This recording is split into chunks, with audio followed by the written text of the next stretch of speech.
Hey, what is up guys, I'm KBHD here, and the day we've been waiting for is finally here. The Samsung Galaxy S8 and S8 Plus are officially revealed. Now I say that a little bit ironically, obviously, because this phone was leaked everywhere, but it's okay, it's good to actually see it in person now and feel it in the hand. So now that everything is officially official, this is everything you need to know about this new phone. First of all, from the very beginning, it was all about that display.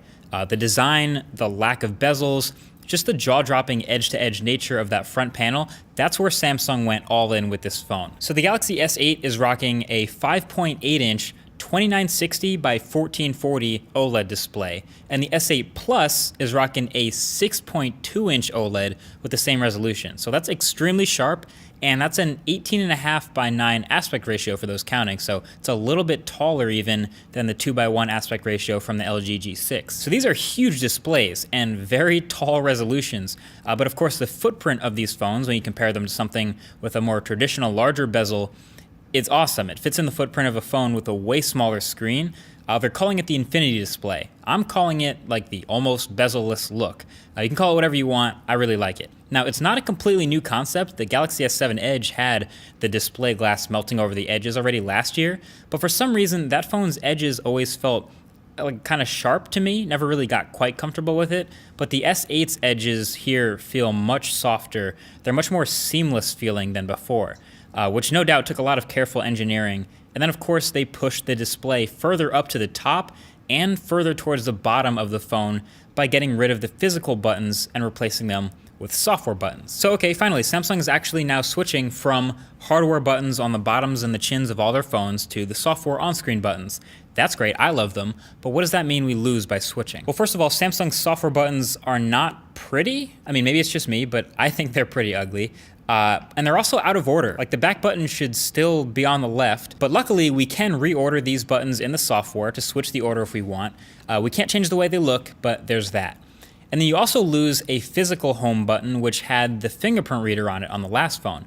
So the fingerprint reader now here moves up to the back of the phone and way up by the camera. This one is kind of a stretch, and I actually don't mind, fingerprint readers on the backs of phones. Like on the Pixel XL, for example, when I'm holding my phone in a normal reading position, the fingerprint reader is actually easily reachable, so I don't mind that. It's in the middle of the back. But these stretched out Samsung phones are a little bit taller, so even with my big hands, holding the S8 in a normal position puts the fingerprint reader just a little bit out of reach, so I have to stretch a bit to find it. And then with the S8 Plus, again, when it's way up at the top of the phone like this, if I just hold it normally and I turn the phone over, it's like completely out of place. And if I try to find it blind, there's not really a big indentation to know exactly where it is. So that's definitely something that's going to take some getting used to. Many people, I think, will need to use two hands with this. In fact, in the official Samsung commercial, the dude does it with two hands. So that fingerprint reader placement is a little odd, but I think everything else about this hardware, Samsung pretty much hit it out the park. This finally feels like a 2017 or even 2020 futuristic smartphone design in the seamless, beautiful type of way that we dream of, but without sacrificing really any functionality or features. It's still thin and pretty lightweight phone.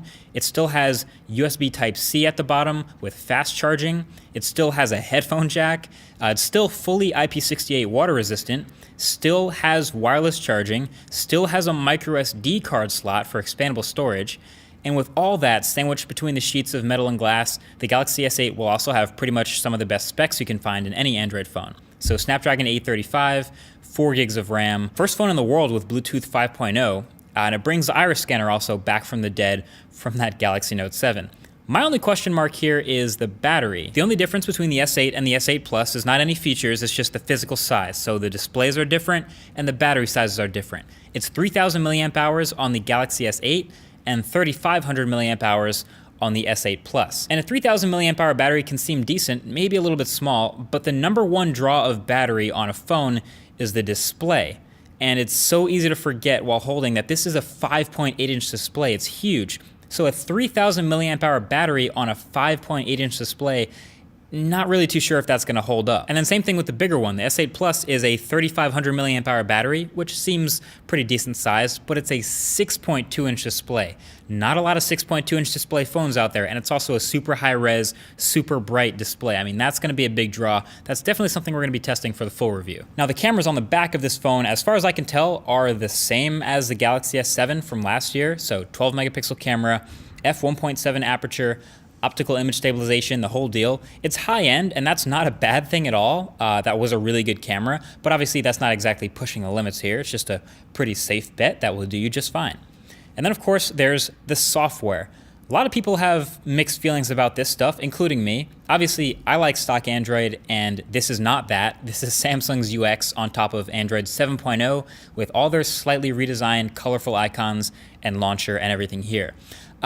It feels fine with the hardware. They have a new set of wallpapers to look pretty great on this display, and the home screen icons and widgets are a little tweaked, but overall it's nothing drastically different from before. There are some neat tricks up its sleeve, like there's this button that shows up when you're watching YouTube videos full screen that basically lets you do what the iPad does and punch in a little bit to fill the display if you really hate the black bars on the side, your call.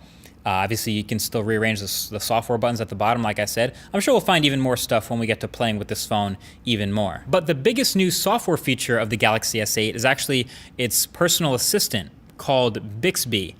And to me, it's a little bit confusing just the way it exists on the phone, at least to users, I think. So Bixby does all the same things that Google Assistant does, but by Samsung instead of by Google. So it'll show you a bunch of cards in an order that's relevant to you, so it tries to show you information that it thinks is important before you need it. It's really similar to Google Now and what Google does with the cards. You can access it by swiping over from your home screen, just like Google, and Bixby even has its own freaking button on the side of the phone. Look, power button on one side, then volume rocker and Bixby button on the other side. That's a big commitment. Now, to be fair, there were a bunch of other like image recognition and context recognition things that they claimed Bixby could do, but they couldn't show us any of these things. That's going to be launching with the phone. But the funny thing is, this is still an Android phone. It's still Android 7.0, which means it still also has Google Assistant on the phone. If you long press the home button, sure enough, you get Google Assistant popping right up. So it's weird. I got this S-Voice rebooted type of vibe with those two things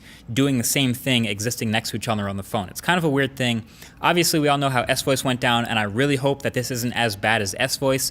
We'll give it the benefit of the doubt. We'll see when it launches, but until then, that's just kind of a cross your fingers and hope type of thing. So overall, as a package, the Galaxy S8 is pretty impressive. Promising, I might even say. To me, it looks like Samsung really picked their battles with this one. There's certain areas where they clearly really wanted to go all out and push the boundaries. The design, the display, and it shows, and that's on the outside of the phone. But other areas where they're definitely not pushing forward too hard are also pretty obvious. The camera, the battery. But as an entire phone, I'm pretty optimistic for the Galaxy S8. So there you have it. That's everything that you need to know with this new flagship. It's coming out on April 21st. That's when you can be able to get it. Feel free to share this video with anyone who you think might be interested in this bomb new flagship. Well, actually, probably, hopefully not bomb. It might be the bomb, but like not the bomb in that way. You know what I mean? I think you know what I mean. Thanks for watching. Expect a full review of this phone, obviously. Talk to you guys in the next one. Peace.